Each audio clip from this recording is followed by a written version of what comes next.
Pícola Loca presenta. Bueno, pues hoy estoy muy contento hoy porque una querida amiga de muchos años aceptó venir aquí y es aspirante a ser presidenta de México por el Frente Opositor. Querida Beatriz, ¿cómo estás? No te levantes, por favor. Muchísimas gracias. Déjame darte un abrazo, ¿sí? Qué bueno verte. Beatriz Paredes, son tantos años de conocernos. Siéntate, por favor, Beatriz. Miren, yo la conocí en una gira del presidente Luis Echeverría que fue a Tlaxcala. Debe haber sido 1973. Es muy probable, ¿Sí? 73, 74, por ahí. Hace 50 años. Y entonces el presidente Echeverría iba el autobús de prensa, así donde íbamos los reporteros, cubriendo la gira.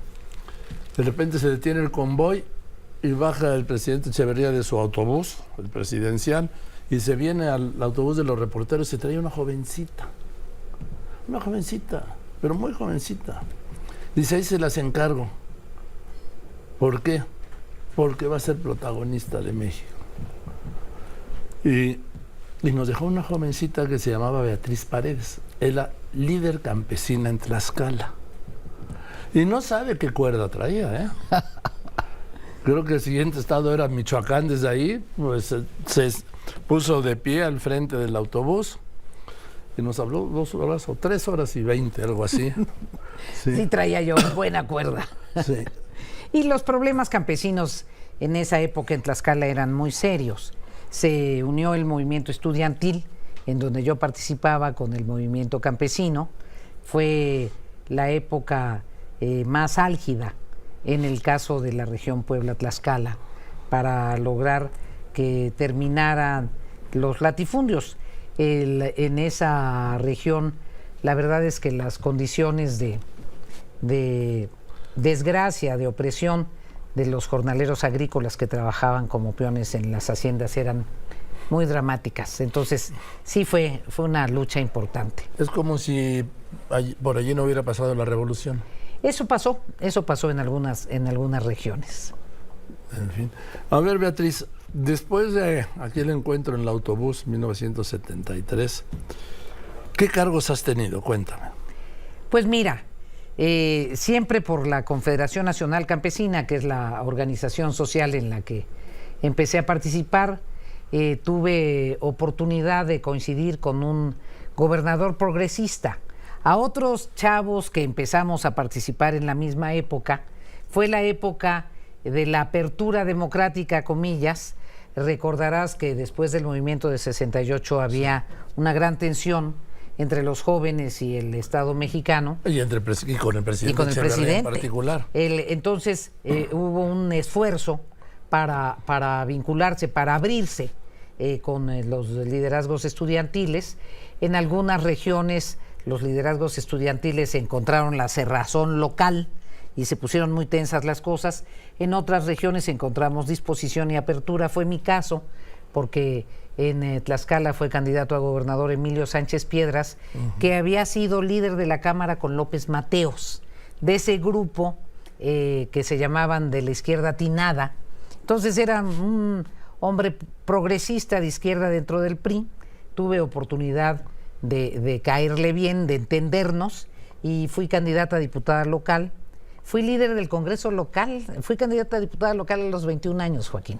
Líder del Congreso local, posteriormente logré ser dirigente de la CNC en el Estado, exigiendo una elección interna. Me ha tocado exigir elecciones internas prácticamente toda mi vida. Abrir la puerta, a veces tocando y a veces más fuerte. Exigiendo una elección interna, gané la elección interna. Me decían entonces, no hombre, Beatriz, ¿por qué no te vienes a un puesto en el gabinete? ¿Qué? Los campesinos no te van a dejar, son muy machistas. ¿Por qué? Pues si no me van a dejar, pues que no me dejen los campesinos, pero que haya una elección. Y la pudimos ganar. Después fui diputada federal en la primera Cámara de la Reforma Política. Tuve oportunidad de presidir la Cámara de la Reforma Política. La de Reyes Heroles. La de Reyes Heroles, efectivamente, conocer a la izquierda histórica, participar en las primeras grandes transformaciones del Poder Legislativo y el inicio de la transformación del sistema político Debo mexicano. decir, en honor a la verdad, la de López Portillo, operada por Reyes Heroles. Es correcto, está muy bien hecha la precisión. Fui diputada federal allí, después participé en la campaña del licenciado de la Madrid como responsable de la estrategia con el sector campesino, y allí tuve oportunidad de conocer más a profundidad el país. Ahí está hablando de 75, 76. No, de 81, 82. Ya estoy hablando de la campaña de la Madrid. Sí. De la campaña de la Madrid, y conocer a profundidad México. Fue mi primer recorrido de fondo por México en esa campaña, y tuvimos oportunidad de ser designados por el presidente de la Madrid, que fue un hombre muy generoso conmigo, subsecretaria de Reforma Agraria primero. También fui integrante del Patronato Nacional del Sistema para el Desarrollo Integral de la Familia, porque tenía una buena relación con el director del IFE, con la señora Paloma, y de ahí fui candidata a gobernadora, la segunda mujer gobernadora en el país. Posteriormente participé en la administración pública, en responsabilidades en la Subsecretaría de Gobernación. Tuve oportunidad de que el licenciado Colosio me convocara para ser secretaria general del partido, coadyuvar a la sucesión del licenciado Colosio. Quedó Rafael Rodríguez Barrera, mi amigo el Chel campechano, como encargado cuando Luis Donaldo salió del partido, y yo encargada de la operación de la sucesión en el PRI. Y después volví a Gobernación, y después me fui como embajadora a Cuba, que fue una experiencia muy interesante, muy formativa en el terreno diplomático de toda la región, y en la etapa en donde todavía era el final del bloque soviético, había caído el muro. No sabes cuánto aprendí, mi querido Joaquín. Sí, y luego fuiste a Brasil.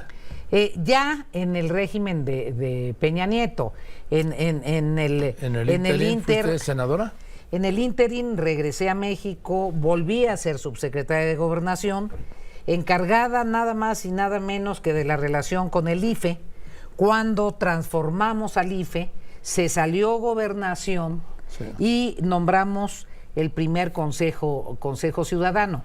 Allí trabajé muy de cerca con Jorge Carpizo, con quien tuve una amistad entrañable, formé parte de su equipo, con gente espléndida como Pepe Narro, como Diego Valadez, con gente de primera.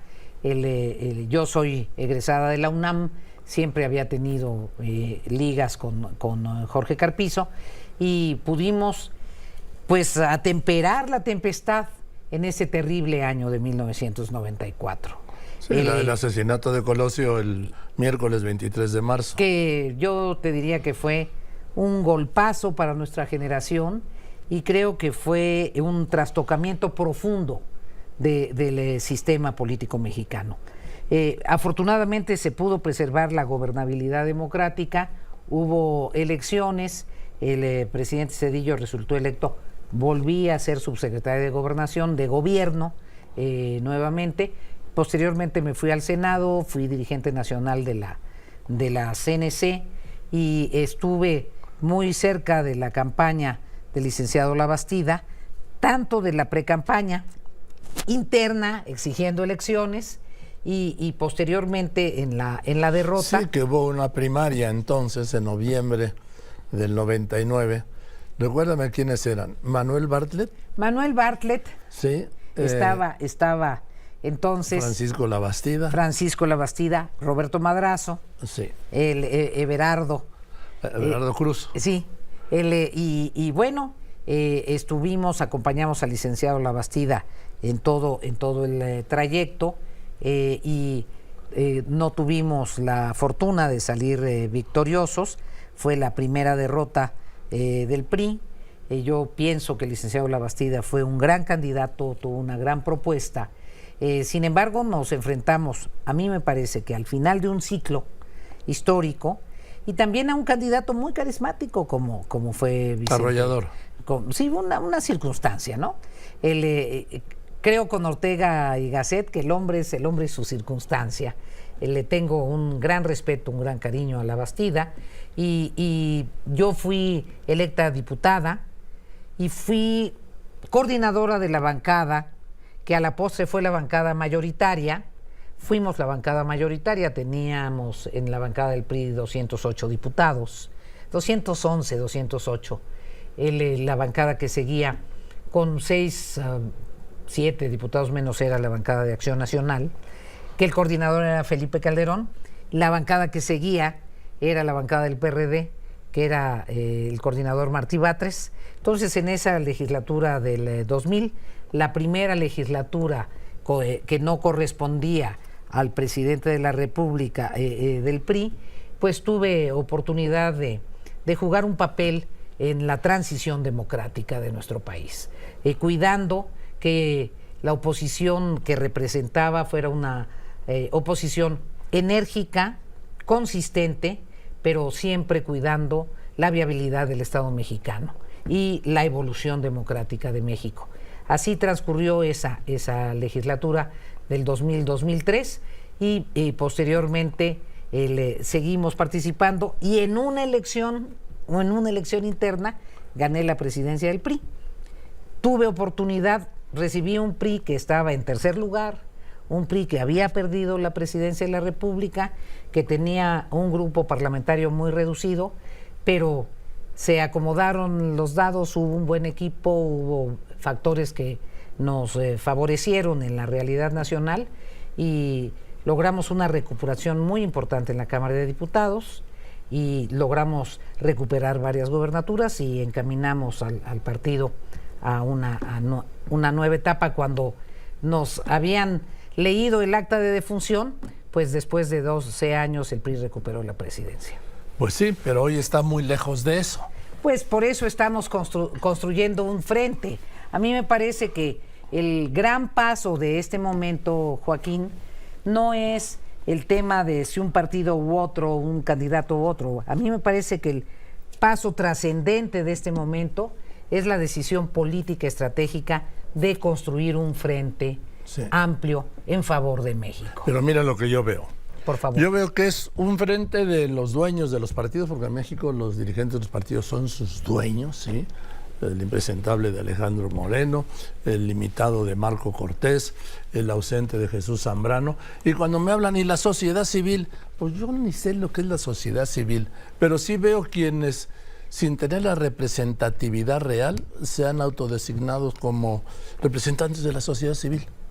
Entonces veo un grupo a nivel que quieren ser jerarcas, ¿sí? No veo a la sociedad ahí, Beatriz. Mira, yo pienso que tenemos un severo problema en el país. Hay una crisis política. Si no hubiera una crisis política, no tendríamos ni el presidente que tenemos, ni el presidente que tenemos podría comportarse como se comporta, porque señala, califica, descalifica. Él se convirtió en los tres poderes. Es el equipo de fútbol América, el equipo de fútbol Guadalajara, está en la final, es el árbitro, tira los balones, luego se pasa de portero, quiere cubrir la totalidad del escenario, y eso pasa porque tenemos una élite política desplazada que no ha podido reclamar o no ha sabido cómo hacerlo o no ha tenido la posibilidad de hacerlo por ciertas colas. Ni las capacidades. Ni las capacidades, correcto.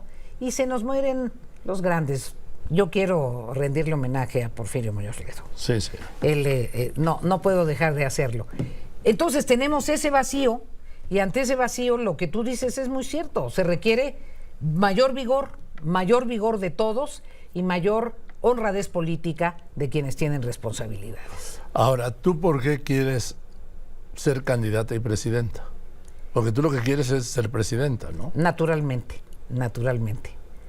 Yo quiero ser presidenta, en primer lugar, para atender los problemas urgentes del país y no soslayarlos. Quiero ser presidenta porque me parece que es indispensable que los mexicanos y las mexicanas recuperen la tranquilidad. Porque no concibo que los mexicanos y las mexicanas merezcan vivir con miedo. No es el país en el que hemos vivido y no es el país que merecemos los mexicanos. Y eso significa tener capacidad y conocimiento para establecer una política de seguridad pública consistente y eficiente. Y no es que no se sepa cómo, es que no quieren aplicarla. Es que hay que tener carácter, hay que tener experiencia, hay que conocer México y hay que tener la posibilidad de hacerlo porque no estés implicado con nadie de los malosos. Quiero ser presidenta porque me parece que México tiene enormes potencialidades y que en este mundo, en el siglo XXI, con esta transformación tecnológica y con estas posibilidades que tiene el bloque de América del Norte, necesitas tener talento y conocimiento para impulsar que esas grandes potencialidades de México verdaderamente se desplieguen y haya empleos de calidad suficiente para todos los mexicanos, especialmente para las nuevas generaciones. Quiero ser presidenta porque sé cómo integrar un equipo de gobierno incluyente, porque sé que el diálogo es un mecanismo necesario, indispensable, porque quiero volver a conciliar a los mexicanos, reconciliar a los mexicanos y convivir en la tensión natural de los intereses. Si no se trata de decir que todos somos iguales y que no hay problemas entre nosotros, no. Se trata de que la autoridad se coloque con la fuerza de la ley para alentar la armonía, para que podamos convivir superando las tensiones y encauzando el desarrollo del país. Quiero ser presidenta porque tengo la experiencia, porque tengo la energía, porque tengo la solvencia moral, porque tengo ética pública y porque me parece que este es un momento en donde las mujeres podemos jugar un rol protagónico. Ahora, dentro de este proceso, ¿cómo te ves? Yo creo que de repente lanzaron a Xóchitl Gálvez y en realidad veo a Xóchitl Gálvez, a Santiago Krill, a Enrique de la Madrid y a ti. ¿Sí? Me parece que... Digo, no en este orden, vamos. No, sí, pero... entiendo el orden. Mira, somos 4 perfiles distintos. Si la gente está más preocupada por un gobierno eficaz, tal vez yo tenga más cartas credenciales, porque he trabajado en el Ejecutivo local, he trabajado en el Ejecutivo federal, en el Poder Legislativo y en la diplomacia. Y en ninguna de esas áreas he rendido malas cuentas y no tengo ningún señalamiento de carácter administrativo o de corrupción. Si la gente está buscando un candidato o candidata más impactante, probablemente haya otros candidatos con mayores cartas credenciales.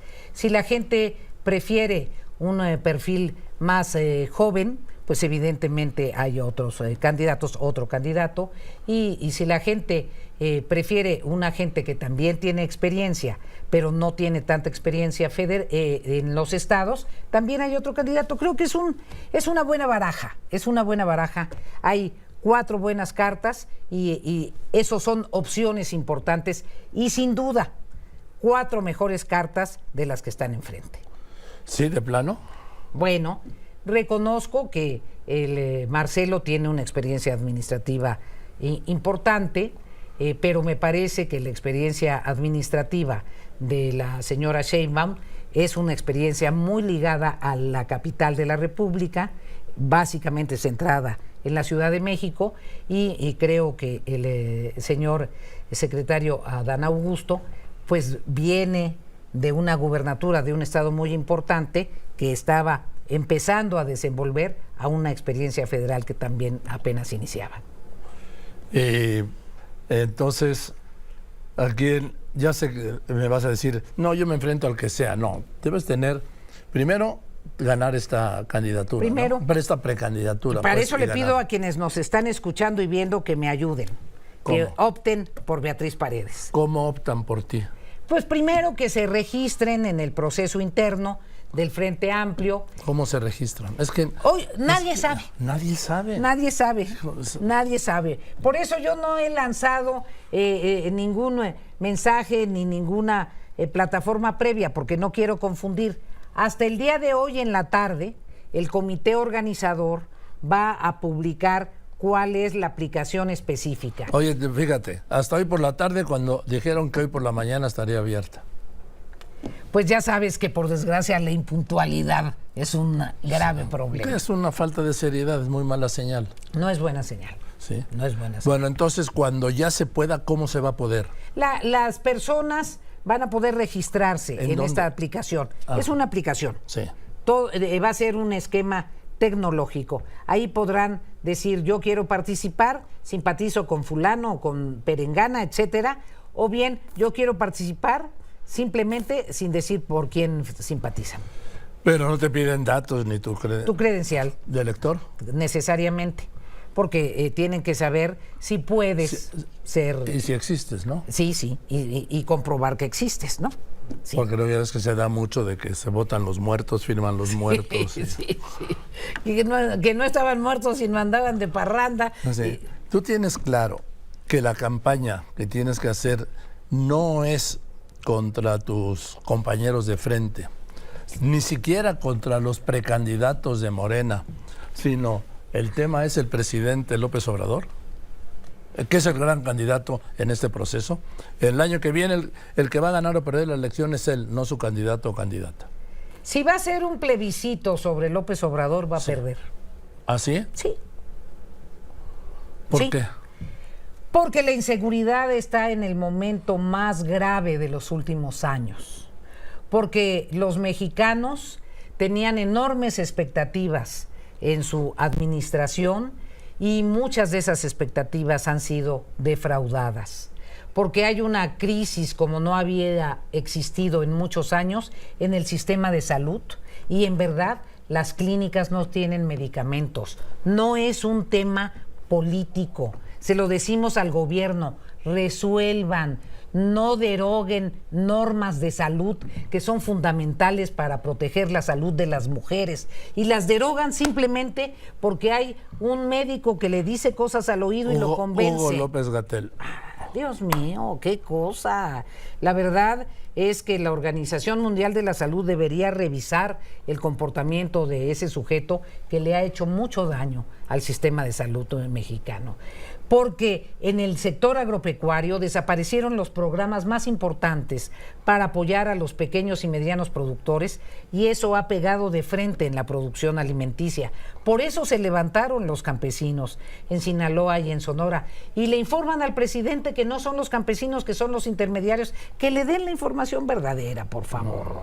Entonces, esto se puede ocultar con una gran estrategia de comunicación que reconozco que tienen, pero los mexicanos no somos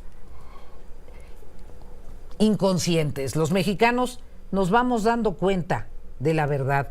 Y por eso te digo, si la elección es un plebiscito sobre este gobierno, la realidad aplastante de las verdaderas evaluaciones sobre las políticas públicas, particularmente el tema de la inseguridad, es gravísimo. El desgobierno que hay en Guerrero y pretender que lo que pasa es que Guerrero siempre ha sido inseguro y las bandas, eso y lo otro. No, hombre, decisiones tan irresponsables como que no podía ser fulanito de tal el candidato entonces que ponga a su hija. Dios mío, así no se gobierna. Gobernar es un asunto serio. Gobernar no es una broma. Gobernar no es un vodevil. No podemos resolver los grandes problemas del país con una charada, con un chiste, con una grasejada. No se trata de eso. México es un país de 130 millones de mexicanos. Los mexicanos, ustedes, merecen respeto. Pues gracias, Beatriz. Gracias, espero Joaquín. vernos pronto, a ver si en unos 15 días. Será un honor. Sí. Siempre un gusto. ¿Qué vas a hacer de campaña? Nada más dime. Okay. Salgo mucho. Tengo encuentros con jóvenes, encuentros con estudiantes, encuentros con empresarios, en fin. No he visto ningún espectacular tuyo, Beatriz. Estoy juntando cochinito a ver si logro poner algunos. Pues me da una gran alegría verte, Beatriz, tantos años. Igualmente. Y te deseo lo mejor. Te agradezco mucho. Gracias Siempre por venir. Placer. Gracias, Beatriz. Con gran Déjame admiración darte un por tu beso. valor civil. No, gracias. Gran admiración. Gracias. Voy a los anuncios. Cola Loca presentó